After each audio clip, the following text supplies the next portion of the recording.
What's up, guys? Welcome back to the Process with Cinch Cycling. I'm Tom Danielson, and we're going to do another episode of me just rapping to the computer. Going to try to knock out a few more episodes, get as much as I can down that inside my head as possible, and just trying to be a little bit more consistent with this. Obviously, no crazy production. I'm just here in my home office, talking to the computer, and hopefully, yeah, if I can create some more momentum, we can up our game here and make a little bit better uh, things for you guys to watch or listen to. But in the meantime, we're going to just start here. And this episode, we're going to talk about Amstel Gold Race. Really amazing race, and I'm enjoying watching the racing and sharing my thoughts. If you don't follow me already on X, I've been on there, kind of putting together my thoughts. And today, yeah, I'm gonna dive a little deeper into those thoughts that I wrote on X and kind of share my perspective and yeah, as an ex World Tour athlete and now as a coach. So here we go, Amstel Gold. We're going to talk about the race. Obviously, it was a unique race because we have Tadej Pogacar in the race coming off Paris-Roubaix. So that's an interesting piece of information right there, an interesting story that we're all interested in following. And then also we've got Remco Evenepoel coming back from injury. And we're looking to see, has he stepped up his game? Is he closer to Tadej? Kind of the two athletes, the Olympic champion, road and time trial, Evenepoel coming back from injury and looking to close that gap. And, he's got that momentum and that inertia coming off a big break. And then you have someone like Tadej that's been out in in the public, in the racing, racing the classics, Flemish classics. He's been racing Milan-San Remo, Paris-Roubaix, Flanders, these classics that are traditionally not good for him. And so it's just different approaches, but I think it makes for a very interesting storyline for us to follow. And then of course, you've got the rider that won the race, Skjelmose. Like, if you look on paper, an amazing athlete, fantastic results. And it makes sense that he's there. He's always there. And it makes sense that he got a great result. But, is he one of the top favorites? No. And so it is cool to see him prevail. I think it gives a lot more hope to all the other riders moving forward. And so, yeah, let's talk about it. First of all, the big storyline is Tadej threw an attack and it didn't work. What happened here? Like, was it his fatigue from the race? Is he not good anymore? Is he washed up? And then you had Remco who ultimately chased him down. Like, what happened there? Is Remco incredible now? Like, has he closed the gap so much that now he can chase down an attacking Tadej Pogacar? Like, what is the reason for this? And so we're going to get into that. We're going to start with Tadej's attack and why didn't it work? This is from my perspective, from the couch, right? And so the first of all, what was unique about Tadej's attack is that he was not attacking at first himself. He was following the attack of Julian Alaphilippe, who threw a phenomenal attack with 47 kilometers to go. I think that this particular move was ultimately one of the first pieces that did Tadej's attack in and didn't necessarily do him any favors to pulling it off to the finish line. Why is that? Well, we're going to talk about some other factors as we get into this podcast. But the big thing is that I don't think that he thought someone was going to attack at that point. I don't think that he thought Julian Alaphilippe was going to attack at that point. And I don't think that he felt that Alaphilippe's attack when he started covering it was going to be as strong as it was. But watching on TV, it looked like Alaphilippe's attack was incredible. It looked like, the gap that they got on the other riders was very large in a short period of time. It looked like, world champion Alaphilippe form. Standing, high cadence, really good technique on the bike. Just looked just amazing. And I think Tadej probably, while he was on the wheel, initially thought, okay, this attack's probably not going anywhere. It will draw out some of the other good riders. It will start a hard race. And, maybe his game plan was to attack closer to the finish. But what ended up happening was this attack got them away from the peloton, mainly because the other favorites were out of position at this time. If you look at how Tadej won the world championships, he did at this moment follow some other riders' attacks and then counter off the top of them when the other favorites were too far back in the peloton, weren't ready for it. So this tactic can work. But of course, I think Tadej was in a very different situation here at Amstel Gold Race than he was at the World Championships, both in preparation and in fatigue. And for those two reasons, I think that covering this move and then going solo at this point was his first mistake. I don't think his body was ready for it. I don't think mentally he was ready for it. And, I think those two things together ended up costing him precious energy, precious fatigue, and ultimately led to, him getting caught. Now, the second point that I think led to him being caught is his efficiency in his power zones, right? And so if you look at traditionally a rider like even Remco, right, preparing for these Ardennes Classics, getting his training done in an area where he can control the environment. We know Remco likes to do the solo attack. He's going to be preparing his what we call low threshold zones. So this is like below your traditional deflection point threshold, right? It's a lower amount of lactate that's in the blood, in the body, and it's an intensity that produces almost as much power as your threshold power, but it is a place where it's lower in lactate, so you can go above it and flood, and then you can go at this pace again and utilize that lactate, clear it, get back on track, and maintain your pace. So the low threshold for pro cyclists and really any type of cyclist is absolutely critical. However, races like Flanders and Roubaix and even San Remo, there's not a lot of longer sustained amounts of low threshold that's done. It's usually either lower than that or much higher than that in repetitive periods over time. And so Tadej probably trained those explosive zones over and over and over again to create that durability. Probably didn't spend a whole lot of time, preparing for Flanders and Roubaix in those low threshold and what we also call high medium zone, which is another zone just below that low threshold, which is kind of like if in normal, training speak, this would be like a high zone 2. And so, these two power ranges are really like super high power. You can sustain them. And like I mentioned earlier, you can kind of go above and go back to it. And so every time you go above, you like surf the speed up and then you go back to it and you can kind of maintain that speed. And so, I don't think that he really had the time to train those zones after Roubaix because he had to recover to get them going. And then, of course, preparing, like I said, for Flanders and Roubaix, I don't think he put so much priority on those.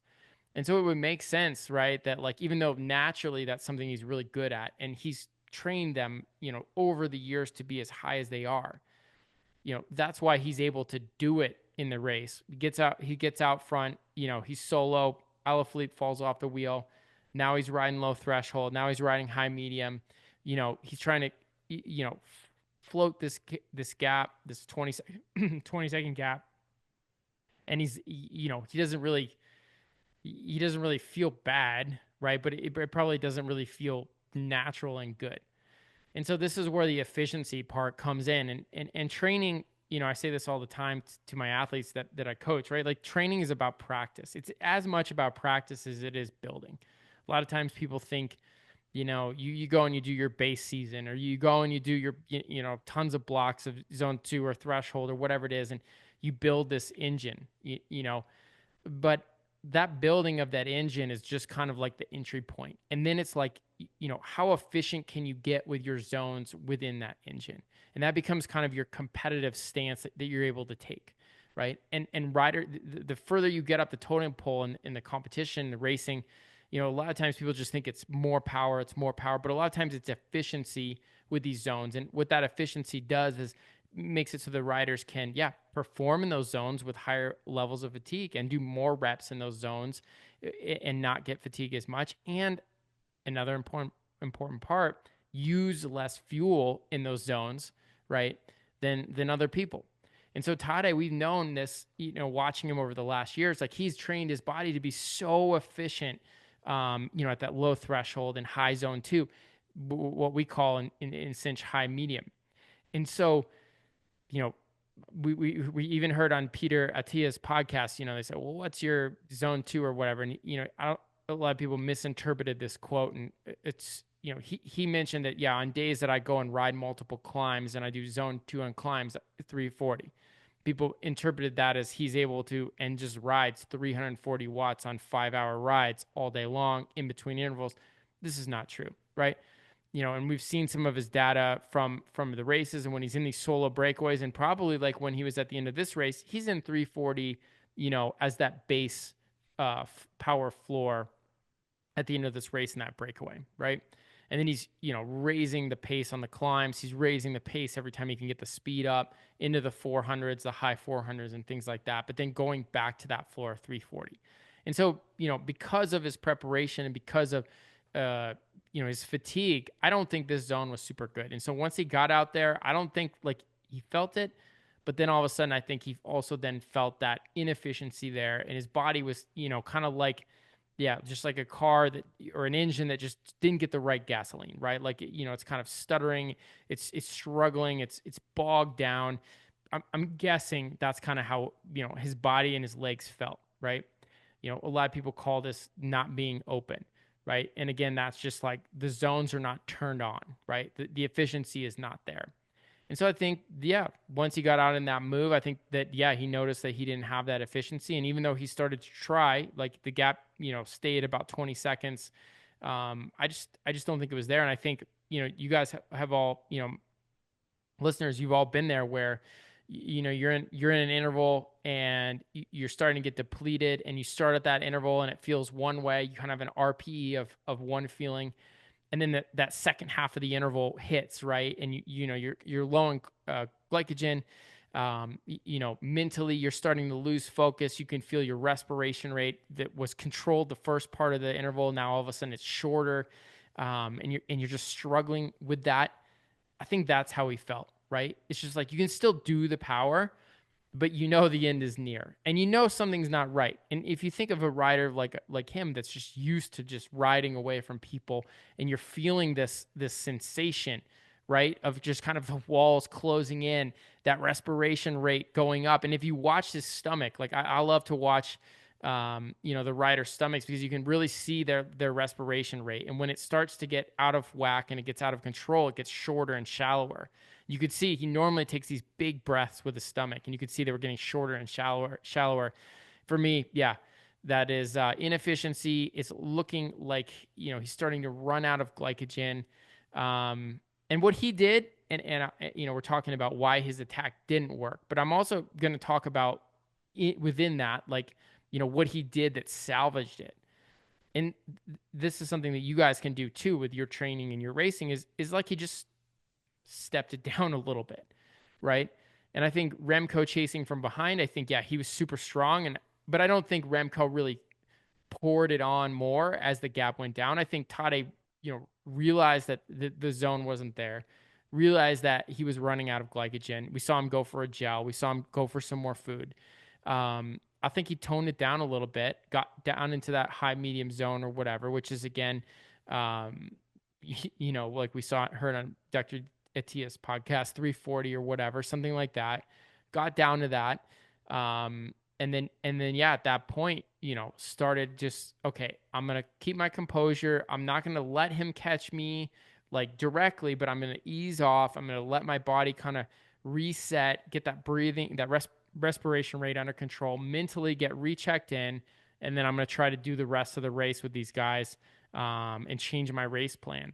I think that's, we can see that he made those changes, and we can see the success that happened when he did make those changes because he was able to stay in the race for the win, which not many riders can do. And we all know on our interval sessions, when one of say you have 3 out of 5 intervals, or excuse me, say you have 5 intervals, and on the third one, you start falling apart, right? How many of us, all of a sudden just think ahead and they're like, there's no way I can finish the other 2. Right. And we just like go home. And so this is kind of the scenario, right? He's got 2 more intervals to go. He's got to climb and a finish to get to get to the line. And in his mind, he says, like, I'm going to reset, regroup, and I'm going to try a different way of doing it. Right. So he did it. But this leads into the third reason why I think his breakaway came up short, and that's fueling. And that's part of the inefficiency, right? A lot of people are going to say, oh, yeah, Tom, you're always saying fueling. And, you know, of course, like the most common thing I read on X or whatever people write to me is just like, don't you know, like, or don't you think like these teams would have the riders fueling figured out? And, it's not that simple because there's so many other factors. And one of the big factors is like what zones you have to use in the race, to stay with the front of the race. And in this case, like I'm guessing that he planned his fueling around feeling better, being more, a little more efficient. I'm guessing he also planned it on an attack 30K from the finish or 20 inside the last 20K from the finish or something like that, and did not plan on this. If you look at him, he's extremely lean. So I'm guessing that those guys are on the edge with the fueling, big time. So what ended up happening, I don't know the answer, but I'm guessing that him not being able to stick that move to the finish started from an inefficiency, which started from attacking further out, which came from a strategy mentally that was set knowing that the efficiency and the training wasn't in line, plus there was extra fatigue. And I think that's what led to it. But yeah, fueling, right? If you're using zones that are not efficient, right? Like say high medium is mostly fat, right? And say like, he's depleted, right? And so he's using his low threshold, right? And it's not finding any fuel left. He's going to have to go to that high medium. And maybe Remco, right? His power gets past that high medium. And that's what, Tadej did not have enough zone to hold Remco off there with such low fueling. Let's keep in mind, and we'll talk about this a little bit later too, but Remco also probably low on fueling due to, his like 15K chase, where he was as far as a minute 30 behind the peloton after his crash. And so I don't think Remco necessarily had topped off perfect fuel storages either. And I think, again, that's why that gap did not come down so fast, right? But it came down, right? And that's what we're talking about. So the next point is fatigue. And I've heard this one quite a bit in the media, of course. And it's the obvious one. Like, people talk about, I heard George Hincapie, share something, a fact that they had tested the pro athletes after Paris-Roubaix, and it showed a similar muscle breakdown to that of a marathon runner, right? And yeah, I mean, that's real, right? Like, and you think about Tadej being new at Paris-Roubaix, and his body probably broke down quite a bit, and his muscles probably broke down more than the other riders. And you don't really see Van der Poel, trying to do this double, right? Like the people that really, really need that rest afterwards. And in fact, most people need a lot of rest after that block, and a lot of people need the rest after the race. And so, Tadej being Tadej, I think he said, yeah, whatever, right? Like, I'm going to recover.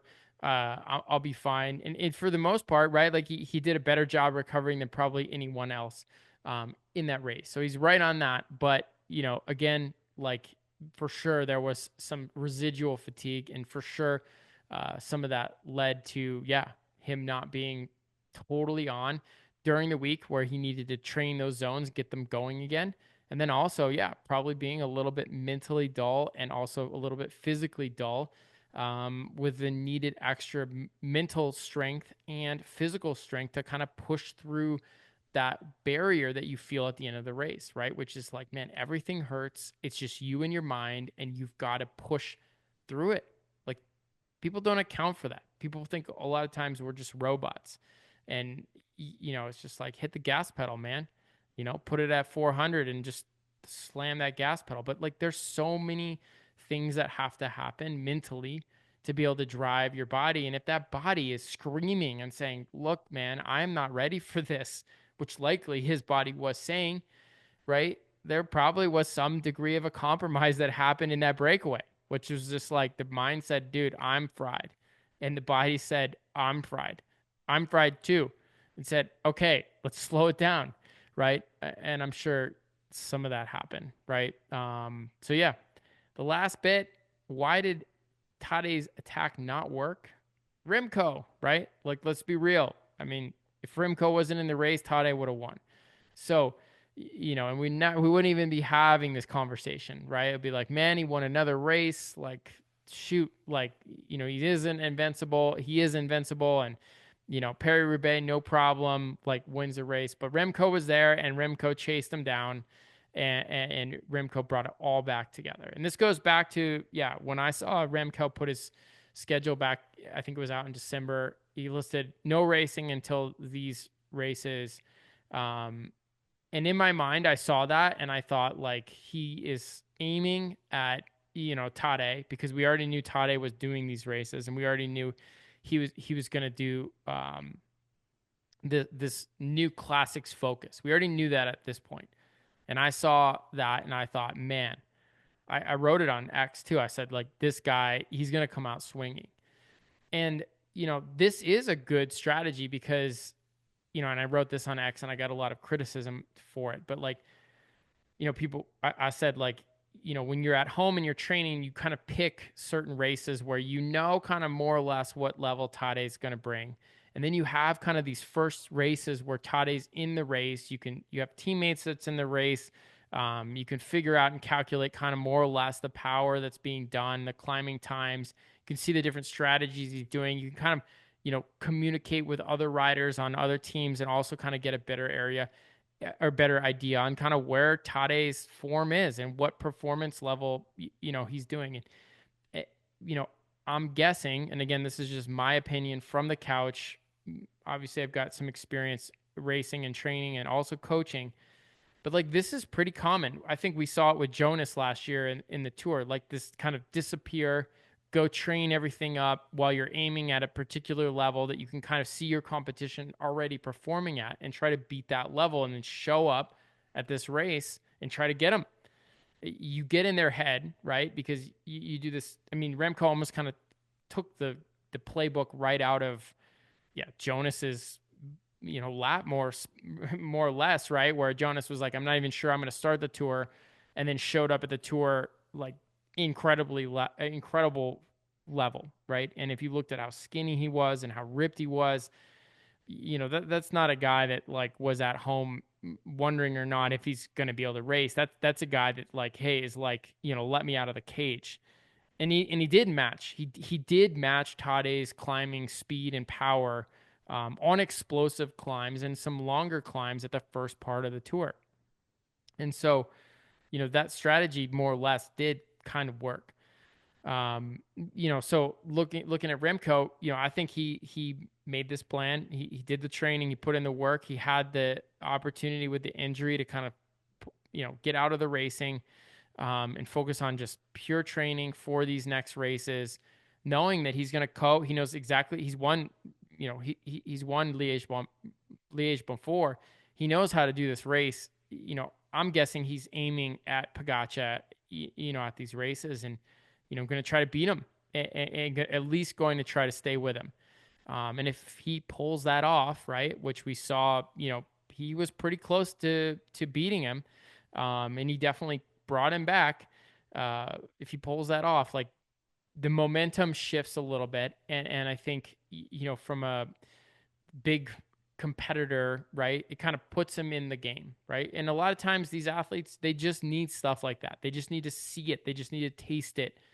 And the training just goes up another, 10 or 15 watts, right? Like, you'd be surprised how much confidence and it plays a role in personal progress.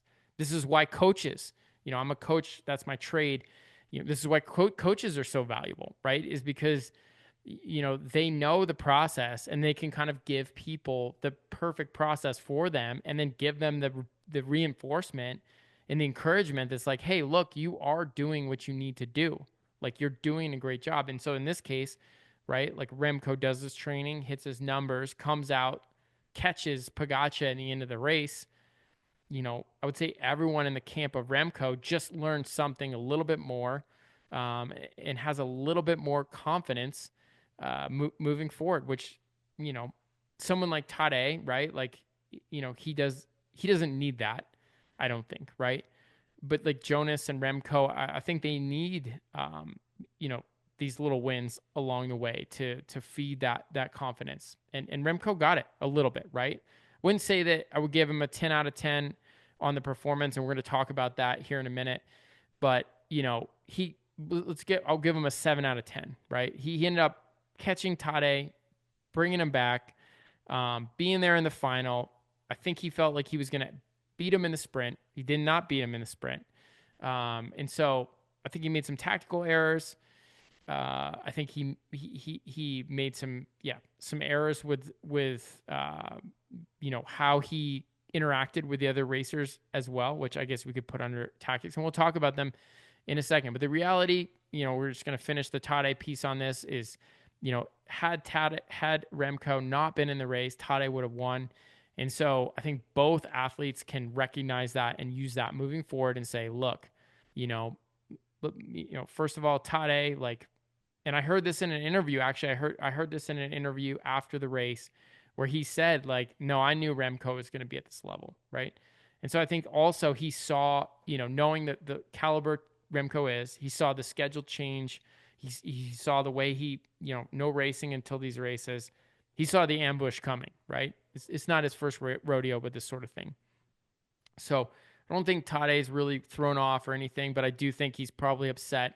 He's stirred up a little bit, and I'm guessing he'll respond, right? And so, we'll conclude on the Tadej piece of this podcast with, right, what's next?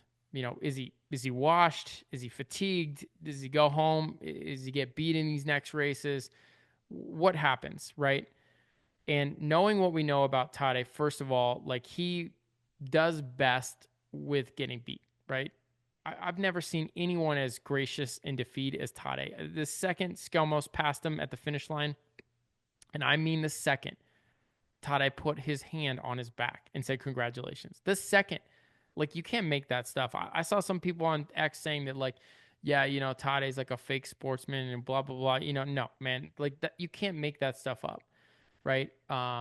He beat him, and Tadej was the first to congratulate him. And someone like that, he clearly does not put a lot of their personal self-worth on these races. They love the game.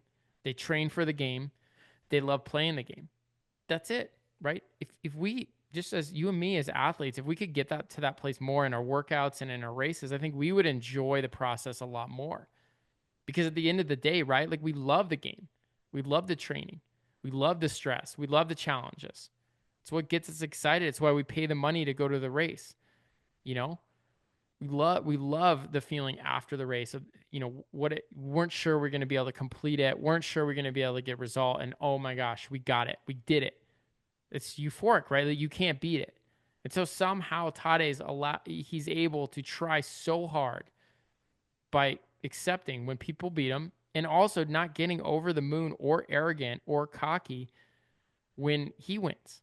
And let's be real. He wins the biggest races in ways that we've never seen before in this era. And he does it repeatedly. And he has no ego. That's incredible. And so I think, not only just from a humanity standpoint that's incredible, but think about the context of longevity in the sport. If you're emotionally not so high or so low every time things go right or go wrong, it's easy to keep that energy in check, to keep that passion in check. Just keep plugging away. But as we say in Cinch, 0.1% better every single day. And so I love that about him. And so what's next? I think he's going to come back. I don't think he's angry.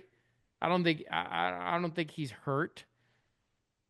But I'm guessing as a sportsman, right? I think he wants to win still, maybe more.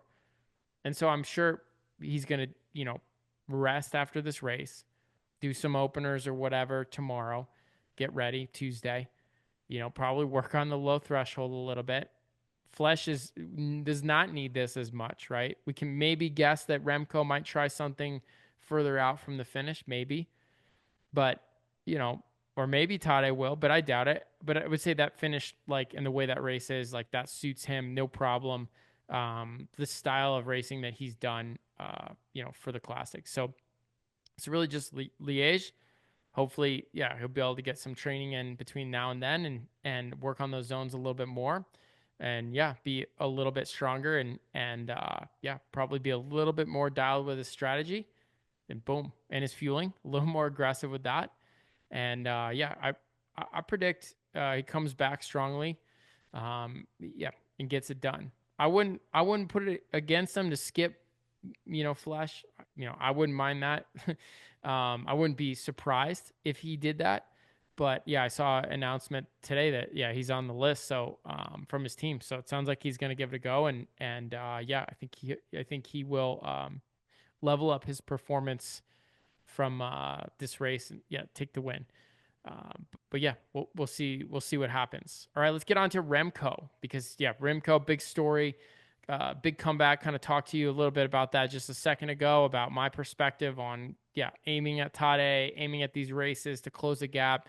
Yeah, tactical, I guess, behind the scenes with training, and try to get in there, show the world, show himself that he's close to Tadej's level, and then yeah, reinforce this idea that he's going to pull himself as a Tour de France contender in July, which I think he will do. I think he's on his way doing that. But honestly, like the tactics and the style of racing, I think he needs to improve in that next, right? And so he's different than Tadej in the sense that I think Tadej is very centered with tactics, very not very super emotional, and can make a lot of good decisions when things don't go right, and don't get wrong, don't go, or things don't go right, and things are off the plan, and so. Let's talk about this, right? Like, Remco coming into this race off a win on Friday, obviously he knows he's in really good form. He's going up against Tadej, has this crash, has to chase back to cost him, 30 minutes of effort, and ultimately a little bit more fatigued. And this leads to his first bad tactical decision, which is when he gets back to the peloton, he doesn't go back to the front, or at least he doesn't fight as hard at the front. They come off a downhill into the climb where Alaphilippe tacks, Tadej follows him, and Remco's nowhere to be found. Now, you would think Tadej, or you would think that Remco would have learned his lesson after the Olympics, or excuse me, after the World Championships, but he wasn't there. And so for me, yeah, tactically, this is a bad move, and people might just brush this one off and say, like, what does positioning have to do with tactics? But positioning's hard, right? Using your teammates to position, it's super hard. I struggled with it as a pro athlete. I hated it. Nobody likes it. It's just constantly moving up. It's constantly taking risks. It's constantly, wronging other riders to hold your spot or to get another spot. It's exhausting mentally. It's exhausting physically. It's frustrating. I used to look at it as kind of like Hunger Games. Like, it's a lot of times it's like a hole, and you're like looking at your friend, it's you or them, and you're just like, if I don't take that hole, like, this guy's going to take that hole, and whoever, gets that hole, the other person's going to get pushed back 20 spots, and they're going to be in a huge crash. It's like this. And so, you got to, if you're one of these guys, like, you've got to keep fighting to be in the front. You've got to be there at all times. And with a rider like Tadej, that that he's trigger happy, he's going to pull the trigger at any moment. Not going with that, not fighting for position, and you should never be, in a spot that you can't follow, or at least try to follow Tadej when he goes. And the reality of this is, with the legs that we saw from Remco, even if he couldn't match Tadej and Alaphilippe in that exact attack, he surely would have been able to get across to them, after that climb on the flat, right? Now, if he had done that, the whole race would have been completely different, right? Skjelmose wouldn't have even been there, most likely, right? Who also was out of position, but we can't really fault him because he's not of the caliber of Remco, where he doesn't have the expectations on his shoulders the same. And yeah, definitely it's different outcome that he's interested in, right? He's in there looking for a podium. He's in there trying to do his best race.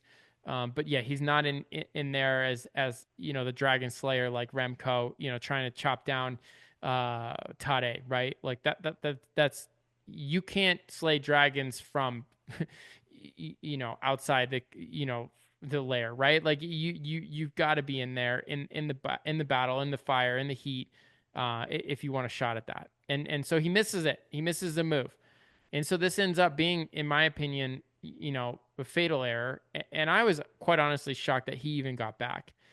But if you look at what happened between that point and the finish line, first of all, he tried to go across himself, couldn't do that. Then he had to wait for his teammate or get his teammate on the front. His teammate, does a great job chasing, keeps the gap in check, but again, like did not really bring the gap back and did not really do Remco any favors other than, the obvious that like, yeah, Tadej got a little bit more worn down by the effort, right? So this ends up costing him a lot. The next thing is that, yeah, Remco basically is in in this pressure cooker with all these other athletes that are simply just watching Remco. Like if you're in that second group behind Tadej and you have Remco with a golden helmet, a golden bike, golden everything, dollar signs all over, right? Like you're just looking at the bling, like, everybody's looking at Remco to say like, okay, dude, what are you going to do? Not one other person at that point is thinking like, oh, Tadej's off the front. Like, let's all go get him, right? Every single person at that moment is like, oh, Remco, like, you're busted. Like, what are you going to do, dog? And we're going to follow you. You even watch Visma, who had two riders, and they did not ride either one of the riders in that moment, right? Where they could have put Benoot or one of the, both of them could have gone on the front and started chasing. But no, they just kind of watched Remco and, Remco had to throw a bunch of attacks. He threw attacks on climbs, which ultimately Skjelmose countered on the flat after a climb, and that got him a gap. That got him out front.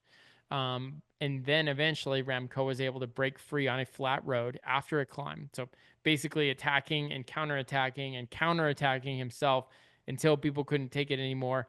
He got out front. He's by himself. He bridges across to Skjelmose. Now he catches him, and, this is the second tactical mistake he makes, right, is underestimating Skjelmose, right? Again, like here you have a guy that's solo. He's, on good form. He is also looking for a podium. He has a lot of vested interest in riding for this podium, right? Make him do more work, right? Or drop him, right? And we see Remco do the majority of the work. And then we hear afterwards the discussions that Skjelmose had, which he even opens up and says, hey, I asked Remco to not drop me on the climb. I asked Remco, hey, like, slow down on the climbs and I'll help more on the flats. And again, like, I wrote this on X to one of the people I was responding to, but I was just like, just listen to yourself, right? Like Olympic time trial and world champion is waiting for the climber on the climb so he can then help the Olympic and world time trial champion on the flats. Like this just doesn't sound right. And if this guy cannot keep up with you on the climbs, then he is not going to actually help you significantly on the flats.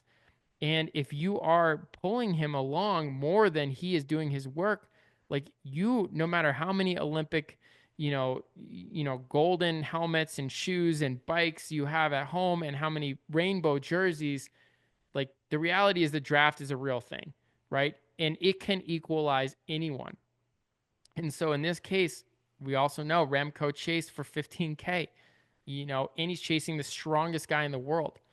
Like, if you're making ground and you're thinking that you're going to catch the world champion, like, get rid of the guy that's just not doing the same amount of work, because ultimately that guy could end up having more than you at the end. And so I think like the mistake number two that Remco makes is he underestimates Skjelmose. And we've all been in this situation. And I coach my athletes to do the same thing that Skjelmose did, because, act weak. Say you're tired. Say you can't pull on the climb. Because just like Remco, all of the strong people love the weak people, right? They love the weak people. Like in that moment, you're not thinking clearly. You're tired. You're going for the win. If some guy is obviously not as strong as you in the first part of this move, and then is like telling you how strong you are. You're closing the gap to the world champion, right? That's not hasn't really been done before. And they're saying like, dude, I can't contest. I mean, essentially, like he's kind of waving the white flag, and he's almost saying, look, I'm not going to be there in the finish. Like, I'll help you on the flats, right? Like, I've heard that before. Again, I encourage people, if you're in a breakaway and you're not one of the strongest people, act weak, right? Like, take shorter pulls, pull less hard, sit on more, and then compliment the people that are doing the long pulls, and then ask for them to slow down in the tough moments. Like, everybody loves that person because they don't see them as a threat. And in their mind, in the virtual result sheets, just like Remco did, all Remco's thinking, and again, this is from the couch, but I'm guessing based on his actions, this is what happened. All Remco's thinking is like, I just have to get to Pogacar, and then I'll beat him in the sprint because I beat Van Aert 2 days ago, right? Logical or not logical, this has got to be what's going on in his mind, right?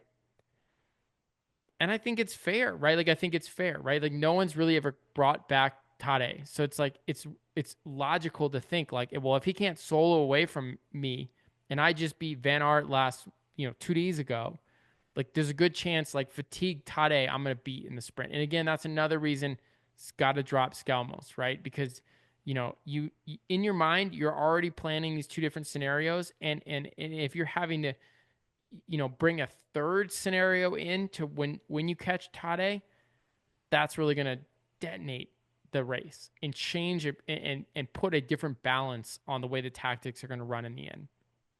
And the final mistake, tactical error that I think Remco made, was not attacking on the final Cowbird, right? Like, it's easy again from the couch, right, to like watch the riders and their big, shiny muscles and just be like, yeah, just make those muscles do 600 watts up that climb and you win. For sure. I get it, right? But the reality is, like, Remco had the best legs of those three riders in the last part of that race, right? And if you catch Tadej, and when he caught him, he attacked him, right? Maybe that was an emotional attack, but whatever it was, like, we did see Tadej take 10 seconds to catch back up, right? And so for sure, those Tadej legs are not firing on all cylinders. And so, like, you've got to try and drop these guys on that climb. And, like, if you're trying to, let's just say, like, devil's advocate, prevent a Tadej attack from happening on that climb, then let's face it, like, we're not going to win the race, right? Because if Tadej is going to drop you on this climb, then you're going to get dropped on this climb anyway. Like, whether you attack or Tadej attacks, like, if Tadej's strong enough to drop you on the climb, he's going to drop you on the climb. And we as athletes, we make this mistake so many times, and you guys listening, you can probably, relate here, is like going to the front and riding hard on climbs because you don't want someone to make it harder and drop you, right? We've all seen this. We've all done this. And this is literally what this rookie move is, like, literally what Remco does on the last climb.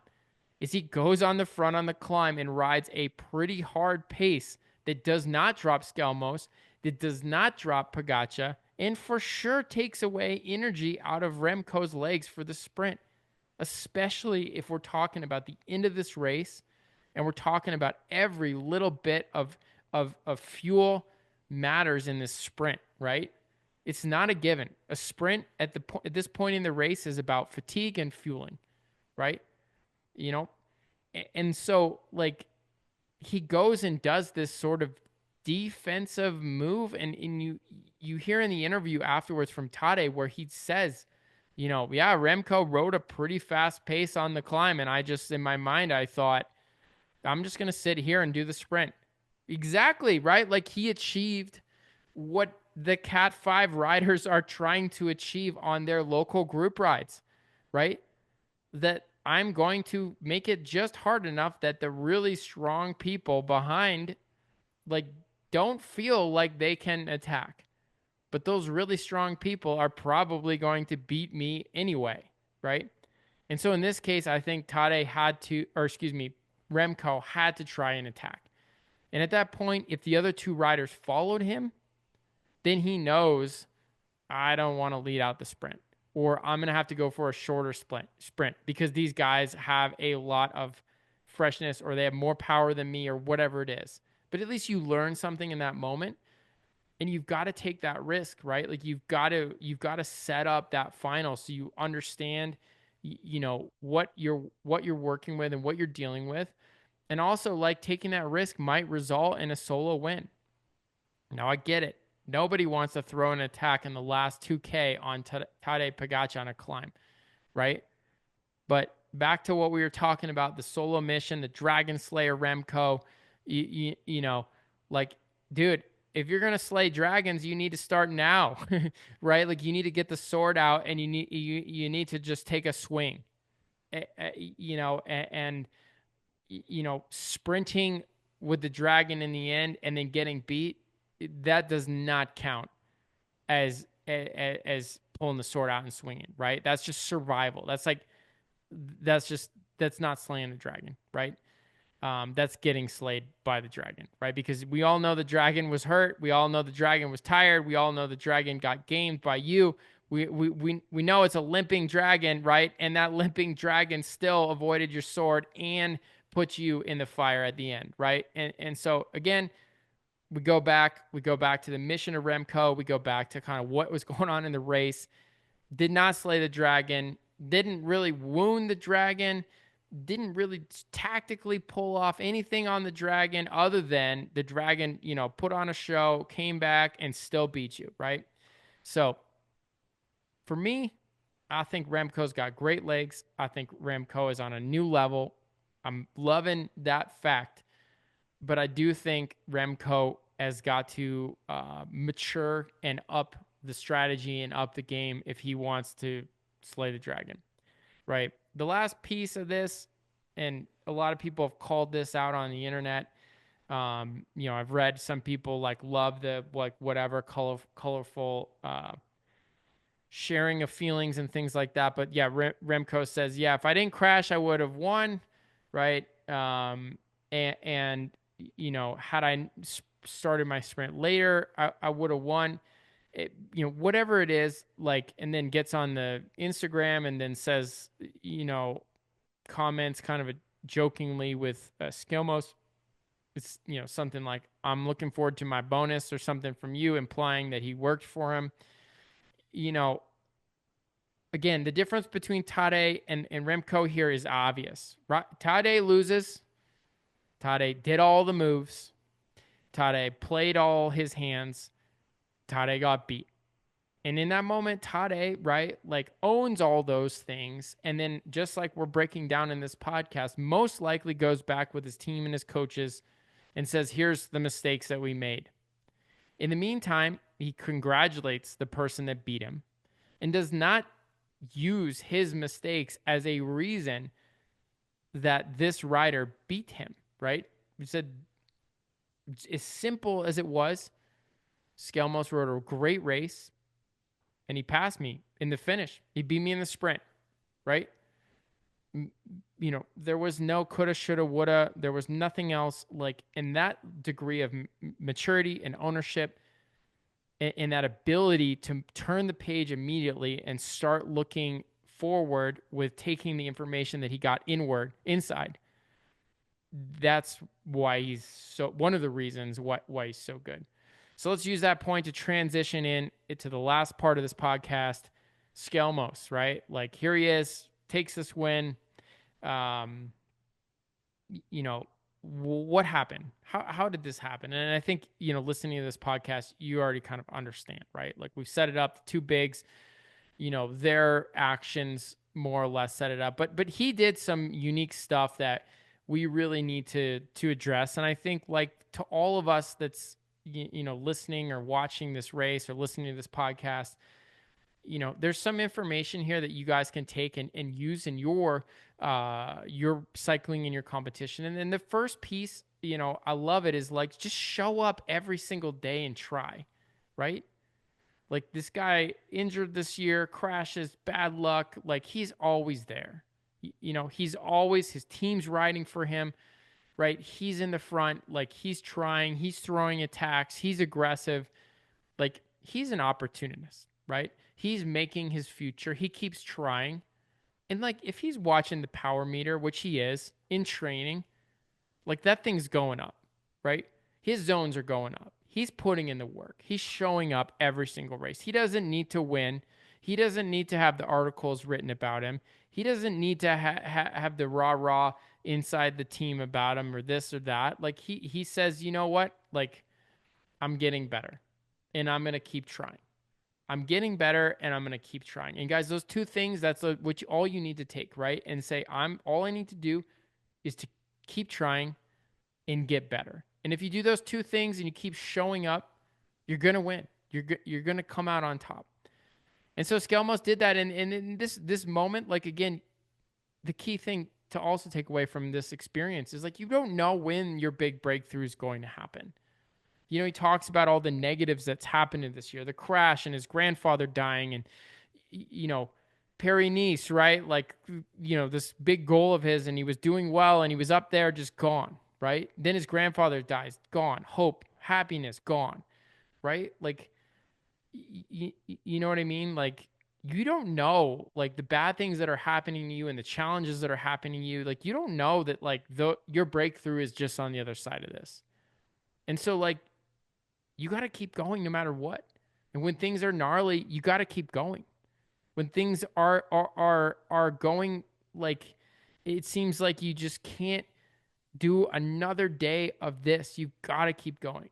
And this guy, right, like, he shows up at this race where nobody was talking about him, right? And does this thing. And his team raced for him, right? The people within that know him kept showing up for him. This is key, right? And so let's talk about, like, what did he do besides showing up that gave him the edge, got him the win? Well, the first thing is a cool head, right? And using less energy than the favorites. Now, it can be easy, and we've all been in this situation where we get in a move and suddenly, like, we're already doing the math in the move and we're saying, looks like the best I can get here is 9th place or 5th place or whatever. I'm guilty of this too. I do this or have to fix it, like, when I'm doing it, but, like, I think this way too. I'll get in a move and I'll look around and I'll try to drop people on a climb and I won't. And then immediately after I try to drop the people on the climb, I think, well, I'm going to get 9th. There's 8 other people here and I can't sprint and I couldn't drop them on the climb. So I'm getting 9th. Right. And a lot of times, like, we'll just start to settle with guessing and forecasting what's going to happen. And that causes us to make bad decisions when we settle because we think, well, I can't beat Remco anyway. Right. And so I'll just pour it all out here and I'll just, be on TV and I'll look cool and hopefully I can race for the podium, But what he does, which is phenomenal, right, is he's cagey and he starts to, pull less and sit on more and not try and set the pace on the climb and slow it down and just stay on the wheel and save a little bit more energy behind and also communicate, right? He communicates, like, how much he can pull, how hard he can go on the wheel and kind of giving this scenario to Remco that's saying, like, hey, look, if you want my help, you're going to have to keep me here on the climbs. That means you're going to have to go slower, right? And so that mix of understanding the scenario, thinking clearly, saving energy rather than just unloading it, assuming that he's already going to get beat, really starts to even the playing field but between him and Remco, right? Now, he shows the next thing that he does really well is he shows humility in his struggles, right? And, like, a lot of times we do just the opposite in our racing and our competition, right? Like, how many times, and I see this all the time, and I'm guilty of it. Do you, like, when you're starting to suffer or you're starting to get pegged on a climb, like, you're talking like nothing's wrong, or, you have your mouth like pretty closed, or you're trying not to breathe hard, right? Because you don't want other people to know that you're struggling. You don't want to show that you're human, right? And what a lot of times what ends up happening here is it encourages those stronger riders that, like, maybe wouldn't necessarily have thought much of your presence there, are all of a sudden like irritated, um, and they accelerate to get rid of you, right? And so in this case, like, you know, he shows like, hey man, like Remco, you're so strong. Like you're pushing the pace. Like I can't keep up with you. Like you're going to have to slow down if you want me to continue to pull. Just kind of puts it out there, right? And Remco takes the bait, right? Like he listens. He adjusts his strategy. And like we talked about earlier in the Remco part, like he writes him off, right? Like he thinks like, look, you're getting dropped by me in the climbs. Like, when I unleash at the end of this race, like you're gonna get dropped, and I don't really need to worry about you right now. And every pull that he misses, and every second that Remco's on the front, and then he's on the wheel, right, is just like, if you looked at like this little meter, right, in the two different riders, and that Remco meter is coming down. Like if it's a power meter, right, like that power side, the top end power, the threshold power, every pull those are going down, and then the Skjelmose meter is staying the same, and it's not going down very much. And so by the end of the race, right, by him being more conservative, and being humble, right, saving more energy, but again, just like saying, hey, I'm not saving energy to try to beat you. I'm saving energy just to be here, right? Even though both of them are true, he's through vocally and through his body language, he's selling that, to Remco. And by the time they reach the finish line, right, those two power amounts are very close together. So the final bit, right, and this kind of builds off number 2, is that he was invisible essentially to both Remco and Tadej. And so the reason for this is, again, is when Remco caught Tadej, Skjelmose did not really work, did not really pull so much, right? Acted weak, acted tired, you know, and Remco on the other side, right, like was very loud, very obnoxious. The second he caught Tadej, he accelerated. He tried to drop him straight away. Again, that just like draws the sword. It's like, dragon, I'm here to slay you, right? And that dragon is like essentially just watching the dragon slayer, right? And meanwhile, that allows Skjelmose to kind of sit back, act like the guy that you're not worried about, you know, and really make it a race about those two athletes. And that's ultimately kind of what happened, both like going up the final climb. Tadej didn't put himself on the wheel of Skjelmose, right? He put himself on the wheel of Remco. Smart, right? For sure. But, if you had thought that Skjelmose was the stronger of the three riders, or you thought he was a threat, like you would have positioned there, right? And so again, like knowing that perspective, like that set Skjelmose up to, sit in the back, right? Remco slowed down quite a bit after the last climb. Skjelmose at that point, like kind of, showed that he was like racing for third by getting on the front, trying to keep that gap out a little bit. But I think also by him just showing that he was racing for third, by taking that pull, again, that just put the other two riders, not concerned with him. Oh, look, here he is pulling us to the sprint. Okay. But Skjelmose did a great job of that, pulling just far enough out that he could do his pull, get off the front, and then kind of position Remco, having to lead out the sprint and allow him to go in the back. If you look at the final sprint, you can see like Tadej very focused on Remco super focused only on Tadej. Tadej kind of sat behind him and, kind of did a couple different things, like, moving with his body, kind of swerving around, trying to trigger Remco to start the sprint a little bit early. Finally, Tadej stands up and starts with a high cadence, but not sprint. This sets Remco off. He starts the sprint a little bit early. And you can see Tadej does in times a sprint just enough to clear Remco, but is not thinking about how much distance is still left to the finish line. And that distance is just enough for Skjelmose to keep standing. While Tadej sat down, he ran out of legs. Skjelmose was able to continue to stand and got that wheel just a little bit in front of Tadej. Skjelmose was able to stand and get that wheel just a little bit in front of Tadej at the finish line. So, really amazing racing from Skjelmose. From a coaching perspective and from like a pro cycling fan perspective, this victory is going to level him up, right? Like here's a guy that just looks at Remco and looks at Tadej with like stars in the eyes, right? And just says like, these guys are just at a whole nother level than me. And it all changes, right? You're in that day that you can keep up with them, that you are with them, that you go to the finish line with them. In coaching, I call this 000. We have the 7 stages in cinch coaching. We take our athletes through the 7 stages of race performance.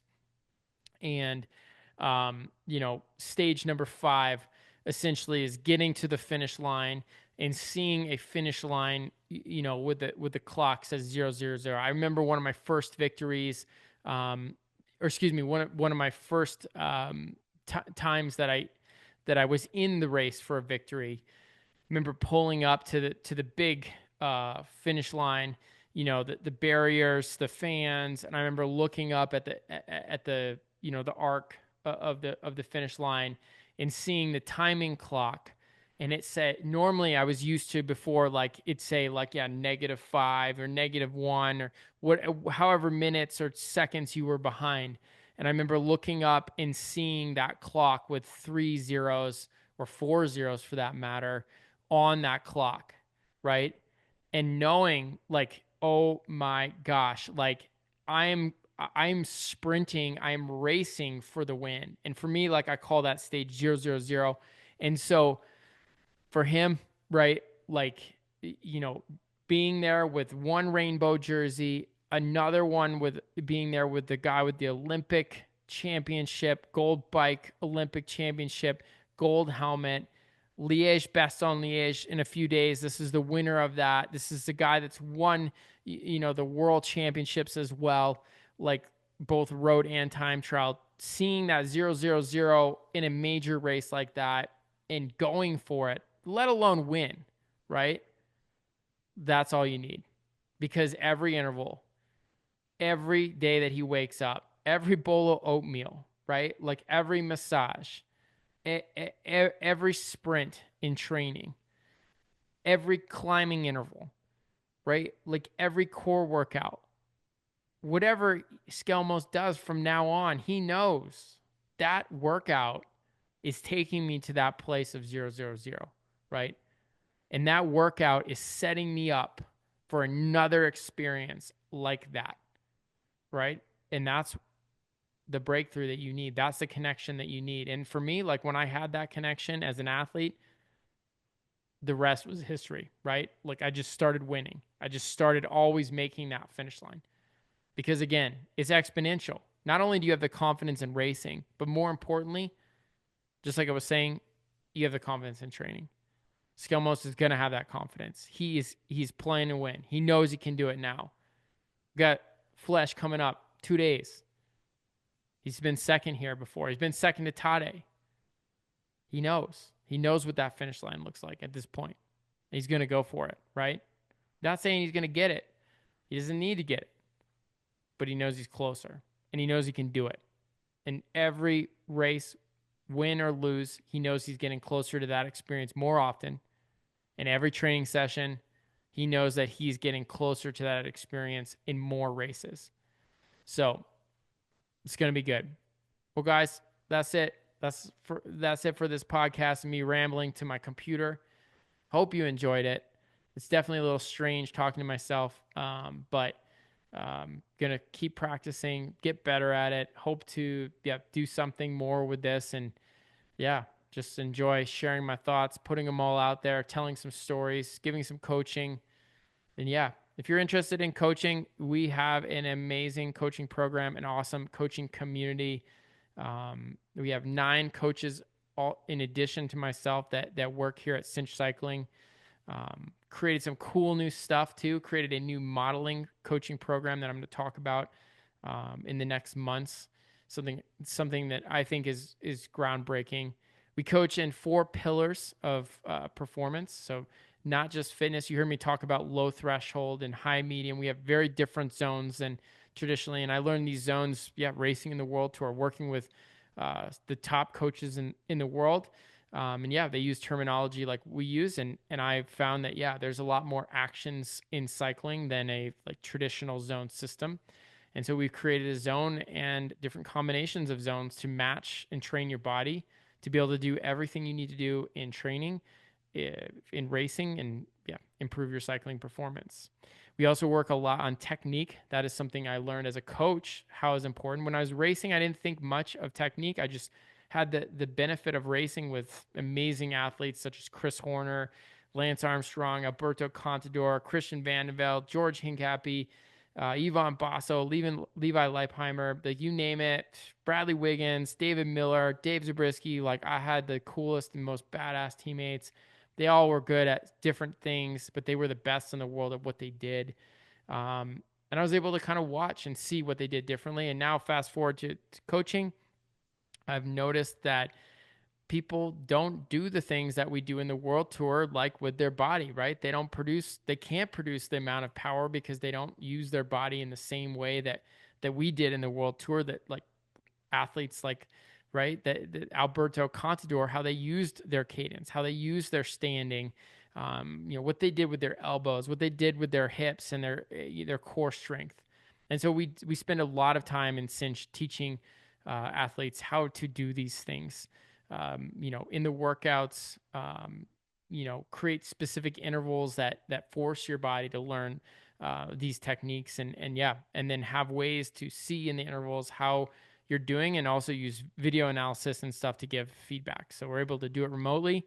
And it works super well. The last 2 parts of our coaching program that I think is really unique is nutrition. We have a really cool nutrition system we call 3 Sigma, where we focus mostly on the macros and help people use those macros at the right time and the right amounts to improve their performances in training and in racing, also improve their recovery, and then help them find the ideal weight. So that's pretty cool. And the last bit we call the 4 pillars mindset. And that's, you hear me talk a bit in the podcast tonight about the different mindsets of athletes that performed. And so I learned a lot in the World Tour, like how to use your mind, how to use it both in training and also in competition to get more. But as a coach, I found that these mindsets that we used at the top level are also really beneficial to people in everyday life. And a lot of cyclists are high performers or want to be high performers as well. And a lot of the things that we did in the World Tour to win races or be able to be consistent in our training help people on and off the bike in their life. So we spend a lot of time with that and coaching that. I think it's a big part of our program, and I think it helps people in a big way.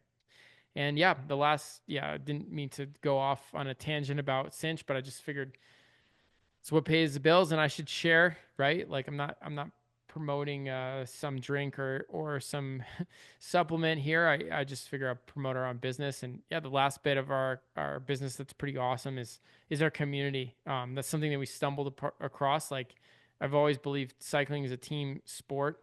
Being a professional for 15 years, I've really known it no other way than having teammates and enjoying being lifted up from and learning from my more experienced or higher level teammates, and then also sharing what worked for me or my inspiration or my motivation with less advanced or newer teammates. And so I think that's an important part of it. And so we've created this amazing community and sort of team structure. So we're an international group. We have athletes all over the country, all over the world.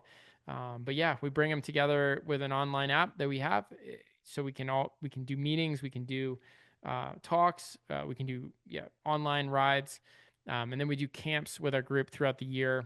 We just finished up one in Malaga. We did a couple camps in Tucson, and then we have coming up a beautiful camp in the Dolomites with our group. So yeah, our community. Oh, and the final part of our community is we go to all the races together. So there's a big group of our community that participates in events. So you don't need to always be at the front of the race to show up. You can have goals to finish the event or have goals to break a certain time. And yeah, so like we do events like this weekend, we're going to Highlands Gravel as a group. After that, we have Unbound. We've done SBT Gravel a lot as a group. We'll do Masters Road Nationals, Masters Gravel Nationals. And yeah, we'll even do UCI World Gravel Championships in the Netherlands as a community, as a group. So anyway, cinchcycling.cc. If you're interested, send me a message, check out our website, or you can reach me at tom@cinchcycling.com. Would love to chat. If you need any help with your coaching or have any questions with cycling, hit me up. All right. I hope you guys enjoyed the podcast. I will do another one after Liège, Best on Liège, and try to keep these rolling. And then also I will bring some coaching concepts and some cycling concepts into the picture with these podcasts. I just need to improve at talking to myself. Maybe we'll bring Courtney back on here. As you guys know or may not know, we have a fifth child on the way. And so things in the Danielson household have been a little bit crazy, but yeah, she's due in the next 2 weeks. And so, yeah, we've got that on the focus here in the family, making our own cycling team. But yeah, hopefully we'll get her back on here and have some fun. So anyway, thanks guys for listening. I hope you have a great day or evening, and look forward to the next episode where we talk about Flèche Wallonne. All right, later.